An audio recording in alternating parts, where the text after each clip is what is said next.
ప్రేమ అన్న పదానికి రెండు అక్షరాలు, కానీ మీరు నాపైన చూపించినటువంటి ప్రేమ అనంతం. నేను సురేష్, మీ ప్రేమకు బానిస. మన తర్వాత ప్రోగ్రామ్ వచ్చేసి solid rectangular star pattern. Solid rectangular star pattern అంటే ఇలా ఉంటుంది అనమాట. ఇక్కడ మీరు చూసుకుంటే యూజర్ దగ్గర నుంచి మనం నెంబర్ ఆఫ్ రోస్ అండ్ అదేవిధంగా నెంబర్ ఆఫ్ కాలమ్స్ అనేవి తీసుకుంటాం అనమాట. ఇక్కడ రోస్ అంటే ఇవి 1 2 3 3 రోలు, అదేవిధంగా 4 కాలమ్స్ అంటే ఇవి కాలమ్స్ అనమాట. 1 కాలం 2 కాలంలు 3 కాలంలు 4 కాలంలు అనమాట. సో యూజర్ దగ్గర నుంచి 3 రోస్ 4 కాలమ్స్ అని తీసుకుంటే మనం ఈ విధంగా ప్రింట్ చేసి చూపించాలన్నమాట. ఓకేనా? సో ఫస్ట్ మనం ఏం చేద్దాం అనుకోనంటే దానికోసం ఒక ప్రాజెక్ట్ క్రియేట్ చేసుకుందాం. ఆ తర్వాత దాని యొక్క లాజిక్ గురించి డిస్కస్ చేద్దాం. ఓకేనా? సో ఇప్పుడు నేను ఫస్ట్ ఏం చేస్తున్నాను అనుకోనంటే ఈ యొక్క ఫైల్ మీద క్లిక్ చేస్తాను. సో ఫైల్ మీద క్లిక్ చేసి న్యూ మీద క్లిక్ చేసి ప్రాజెక్ట్ సెలెక్ట్ చేసుకుంటాను. ప్రాజెక్ట్ సెలెక్ట్ చేసి ఎంటీ ప్రాజెక్ట్, తర్వాత గో, తర్వాత నెక్స్ట్, ఆ తర్వాత ఇక్కడ సింపుల్గా ప్రోగ్రామ్ 11. ఓకేనా? ఆ తర్వాత నెక్స్ట్, ఆ తర్వాత ఫినిష్. సో ఇప్పుడు మనకి ఏంటి అనుకోనంటే ప్రోగ్రామ్ 11 అనేటువంటి ఒక ప్రాజెక్ట్ క్రియేట్ అయింది. దాన్ని సెలెక్ట్ చేసుకొని ఈ యొక్క ఐకాన్ మీద క్లిక్ చేసి ఫైల్ సెలెక్ట్ చేసుకుంటాం. ఆ తర్వాత సి సోర్స్, తర్వాత గో, తర్వాత నెక్స్ట్, ఆ తర్వాత ఇక్కడ 3 డాట్స్ సెలెక్ట్ చేసేసుకొని సింపుల్గా ప్రోగ్రామ్ 11 అని సెలెక్ట్ చేసేసుకొని సేవ్ మీద క్లిక్ చేసి ఈ యొక్క ఆల్ సెలెక్ట్ చేసి ఫినిష్ క్లిక్ చేస్తాం అనమాట. ఓకే, సో ఇప్పుడు మనకి ఏం జరుగుతుంది అనుకోనంటే ప్రోగ్రామ్ 11 అనేటువంటి ఒక ప్రాజెక్ట్లో సోర్సెస్లో ప్రోగ్రామ్ 11.c అనేటువంటిది ఒకటి క్రియేట్ అవుతుంది. అందులో మనం మన యొక్క ప్రోగ్రామ్ అయితే రాసుకోవచ్చు అనమాట. ఓకే, సో ఇప్పుడు నేను ఏం చేశాను అనుకోనంటే సింపుల్గా మన యొక్క మెయిన్ ఫంక్షన్ పెట్టాను and it has to return 0 కదా, సో 0ని రిటర్న్ చేశాను అనమాట. ఓకే, సో ఇక్కడ వరకు బాగానే ఉంది. ఇప్పుడు మనం జస్ట్ దీని యొక్క లాజిక్ గురించి డిస్కస్ చేసుకుందాం. సో బేసికల్గా ఏంటి, యూజర్కి ఫస్ట్ మనం ఎన్ని రోస్ కావాలి, ఎన్ని కాలమ్స్ కావాలి అని అడగాలి.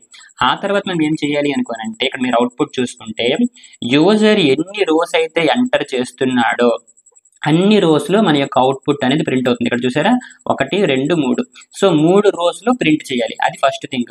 సెకండ్ థింగ్ ఏంటి అనుకోనంటే ఫస్ట్ రోలో అంటే ఈ విధంగా 3 రోస్ ప్రింట్ చేయాలి. అందులో ఫస్ట్ రోలో ఎన్ని కాలమ్స్ అయితే ఇచ్చాడో అన్ని స్టార్లు ప్రింట్ చేయాలన్నమాట. చూసారా, సింపుల్ కాన్సెప్ట్. అంటే మనం ఏం చేయొచ్చు అనుకోనంటే ఫస్ట్ మనం ఏం చేద్దాం అనుకోనంటే 3 రోస్ కదా, ఒక ఫర్ లూప్ మెయింటైన్ చేసుకుందాం. ఓకే, సో ఒక ఫర్ లూప్ మెయింటైన్ చేసుకొని మనకి ఎన్ని రోస్ అయితే ఉన్నాయో అన్ని సార్లు ఇటరేట్ చేద్దాం. ఓకేనా? ఇప్పుడు మనకి 3 టైమ్స్ ఉంది కదా, సో 3 టైమ్స్ ఇటరేట్ చేద్దాం. ఓకే, ఇది మన యొక్క ఫస్ట్ ఫర్ లూప్. ఇప్పుడు మనం ఏం చేద్దాం అనుకోనంటే ఫస్ట్ టైము ఎన్ని కాలమ్స్ అయితే వాడు ఇచ్చాడో అన్ని స్టార్స్ని ప్రింట్ చేసేద్దాం. ఓకే, అంటే ఏంటి, ఫస్ట్ టైము 4 స్టార్స్ ప్రింట్ చేస్తాం. అలాగే ఏం చేస్తాము, సెకండ్ టైము మళ్ళీ 4 స్టార్స్ ప్రింట్ చేసేద్దాం. అలానే థర్డ్ టైము మళ్ళీ 4 స్టార్స్ ప్రింట్ చేసేద్దాం. అయిపోయింది. సో కాబట్టి ఏం చేస్తాం అనుకోనంటే ఫస్ట్ ఒక లూప్ తీసుకొని అది ఎన్ని రోస్ అయితే ఇచ్చాడో అన్నిసార్లు ఇటరేట్ చేయాలి. ఇంకొక లూప్ తీసుకొని ఎన్ని కాలమ్స్ అయితే ఇచ్చాడో అన్నిసార్లు ఇటరేట్ చేస్తూ అన్ని స్టార్స్ని ప్రింట్ చేస్తాం అనమాట. Simple logic. మనం ప్రోగ్రామ్ రాసిన తర్వాత మీకు అర్థమైపోతుంది అనమాట. ఓకే, ఇప్పుడు మనం ఏం చేద్దాం అనుకుంటే సింపుల్గా రోస్ కోసం ఒక వేరియబుల్, అలానే కాలమ్స్ కోసం ఒక వేరియబుల్ తీసుకున్నాము. సో ఇప్పుడు యూజర్కి అడుగుతాం అనమాట. ఓకే, సో ఏమని అడుగుతాము, ఎంటర్, ఓకే, ఎంటర్ రోస్ అని చెప్పేసి ఫస్ట్ రోస్ని తీసుకుందాం అనమాట. Okay, enter rose. ఓకే, ఇలా ఉంటుంది.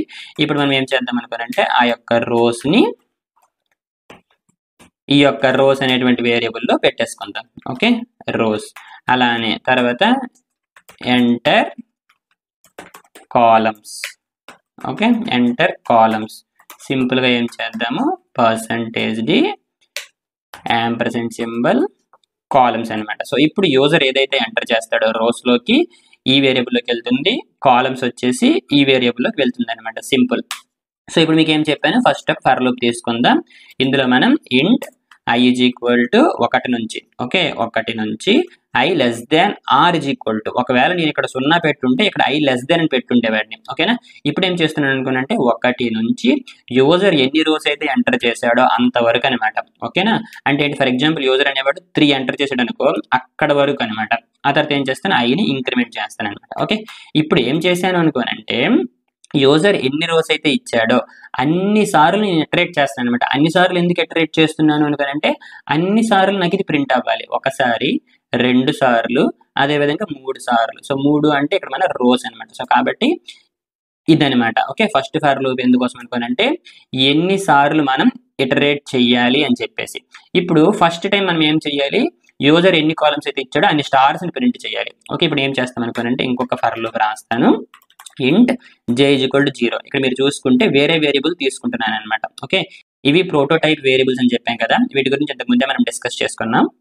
సో ఇప్పుడు ఏం చేశాను అనుకోనంటే ఆల్రెడీ i అనేది ఉపయోగించాను కాబట్టి సింపుల్గా j అని తీసుకుంటున్నాను అనమాట. ఏదో ఒక వేరియబుల్ తీసుకోవచ్చు, నేనైతే j అని తీసుకుంటున్నాను అనమాట. ఓకేనా, సో ఇంట్ j = ఇక్కడ 1 నుండి మళ్ళీ చేస్తాను అనమాట. j = 1, j r కాలమ్స్, అంతే కదా. సో కాలమ్స్ j ++ అనమాట. ఓకే, ఇక్కడ మీరు చూసుకుంటే ఏం చేశాను అనుకోనంటే ఫస్ట్ ఫర్ లూప్ ఏదైతే ఉందో అది ఫస్ట్ టైం వచ్చిన తర్వాత ఫస్ట్ 4 స్టార్స్ని ప్రింట్ చేయాలి కదా. సో ఈ యొక్క 4 స్టార్స్ని ప్రింట్ చేయాలంటే నేను ఈ యొక్క కాలం యొక్క వాల్యూని తీసుకోవాలి. అందుకోసం నేను ఇక్కడ కాలమ్స్ తీసుకున్నాను అనమాట. సో ఇప్పుడు ఏం చేస్తాను అనుకోనంటే సింపుల్గా స్టార్స్ని ప్రింట్ చేస్తాను అనమాట. ఓకే, స్టార్ ప్రింట్ చేస్తాను. సో స్టార్ ప్రింట్ చేసిన తర్వాత ఇక్కడ మీరు చూసుకుంటే ప్రతి స్టార్కి పక్కన ఒక స్పేస్ ఉందన్నమాట. సో ఏం చేస్తాను అనుకోనంటే సింపుల్గా ఒక స్పేస్ పెడతాను అనమాట, అంతే. సో ఇప్పుడు ఏం జరుగుతుంది అనుకోనంటే ఫస్ట్ ఈ యొక్క ఫర్ లూప్లోకి వస్తుంది. సో వచ్చిన తర్వాత ఈ యొక్క ఫర్ లూప్కి వస్తుంది. వచ్చిన తర్వాత ఇది ఇక్కడ మీరు చూసుకుంటే j = 1 నుంచి j <= ఒకవేళ కాలమ్స్లో 4 ఇచ్చుంటే 4 సార్లు ఈ యొక్క లూప్ అనేది రన్ అయ్యి 4 సార్లు స్టార్ అనేది ప్రింట్ అవుతుంది అనమాట. ఓకే, అది ఫస్ట్ టైం. అలాగే సెకండ్ టైం మళ్ళీ ఫర్ లూప్కి వెళ్తుంది. ఈసారి ఏంటి ఐలోకి 2 వస్తుంది అనమాట. ఈసారి ఏమవుతుంది మళ్ళీ సెకండ్ టైం మళ్ళీ 4 స్టార్లు. అలాగే థర్డ్ టైం ఐలోకి 3 వస్తుంది అనమాట. సో 3 <= 3 ఒకవేళ రోస్ అనేది 3 ఎంటర్ చేసి ఉంటే అప్పుడు థర్డ్ టైం మళ్ళీ ఈ యొక్క 4 స్టార్స్ అని ప్రింట్ అవుతాయి. తర్వాత మళ్ళీ ఐ వాల్యూ అనేది ఇంక్రిమెంట్ అవుతుంది. ఇప్పుడు ఐలోకి 4 వచ్చేస్తుంది. సో 4 అనేది <= రోస్ అంటే కాదు, ఒకవేళ యూజర్ అనేవాడు రోస్లో 3 ఎంటర్ చేసి ఉంటే అప్పుడు బయటకు వచ్చేస్తుంది అనమాట. సింపుల్ కాన్సెప్ట్ కదా. ఇప్పుడు మనం ఏం చేద్దాం అనుకోనంటే ప్రోగ్రామ్ని రన్ చేసి చూద్దాం. ఓకే, అంతే, మరి ఇంకే ప్రింట్ఎఫ్ స్టేట్మెంట్లు అవసరం లేదు. ఓకేనా, ఒకసారి ప్రోగ్రామ్ రన్ చేసి చూస్తే ఇంట్ కాలమ్స్, ఓకే, ఎర్రర్ ఎక్కడ వచ్చింది, ఇంట్ మెయిన్, ఇంట్ రోస్, ఇంట్ కాలమ్స్. ఓకే, ఇక్కడ కామా పెట్టాను కదా, సారీ. ఓకే, ఇప్పుడు ఒకసారి ప్రోగ్రామ్ రన్ చేసి చూద్దాం. Okay, rows 3 rows, columns 4 columns. Okay, ఇక్కడ మీరు చూసుకుంటే 3 rows 4 columns. Okay, 3 rows 4 columns అంటే 4 ప్రింట్ అవుతుంది. 1 2 3. ఓకే, ఇక్కడ ఏం జరిగింది అనుకోనంటే ఫస్ట్ ఈ యొక్క 4 ప్రింట్ అయిన తరువాత నెక్స్ట్ ఫర్ లూప్కి మళ్ళీ వెళ్తున్నప్పుడు మనం కొత్త లైన్లో ఇవ్వలేదు. ఇక్కడ మీరు చూసుకుంటే ప్రతి ఒక్క అవుట్పుట్ అంటే 4 స్టార్స్ ప్రింట్ అయిపోయిన తర్వాత మనం న్యూ లైన్కి రావాలి, అంతే కదా. సో అందుకోసం ఇక్కడ నేను ఏం చేస్తాను అనుకోనంటే ఫస్ట్ 4 స్టార్స్ ఏవైతే ఉన్నాయో ప్రింట్ అయిపోయిన తర్వాత ఇక్కడ ప్రింట్ఎఫ్ ఒక న్యూ లైన్కి రావాలి అని చెప్పాను అనమాట. ఓకేనా, ఫస్ట్ 4 స్టార్స్ ప్రింట్ అయిపోతాయి, కొత్త లైన్కి వెళ్తుంది. సెకండ్ టైం మళ్ళీ 4 స్టార్స్ ప్రింట్ అయిపోతాయి, కొత్త లైన్కి వెళ్తుంది, అంతే అనమాట. ఓకే, ఇప్పుడు ఒకసారి ప్రోగ్రామ్ రన్ చేసి చూద్దాం.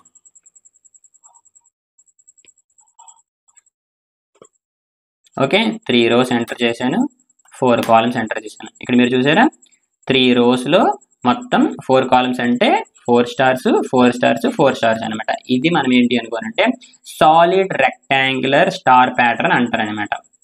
ఓకేనా, సాలిడ్ రెక్టాంగులర్ స్టార్ ప్యాటర్న్ అనమాట. ఓకే, చూసారా సింపుల్ కాన్సెప్ట్. ఇంకొకసారి ప్రోగ్రామ్ రన్ చేసి చూద్దాం. ఓకే, ఇక్కడ సింపుల్గా నేను ఏం చేస్తాను అనుకోనంటే జస్ట్ ఈ విధంగా కాలం పెడతాను, చూడడానికి కొంచెం బాగుంటుంది. ఓకే, ఇప్పుడు ఒకసారి ప్రోగ్రామ్ రన్ చేసి చూస్తే 10 రోస్ 10 కాలమ్స్. ఇక్కడ మీరు చూసారా 10 రోస్ 10 కాలమ్స్ అనమాట. అలానే ఇంకొకసారి ప్రోగ్రామ్ రన్ చేసి చూద్దాం. ఈసారి 2 రోస్ అండ్ అదేవిధంగా ఒక 30 కాలమ్స్ ఇద్దాం. ఇక్కడ మీరు చూసారా 2 రోస్లో వచ్చింది, 30 వచ్చింది. అలానే జస్ట్ ఇప్పుడు ఒకసారి కొంచెం డిఫరెంట్గా ఇద్దాం.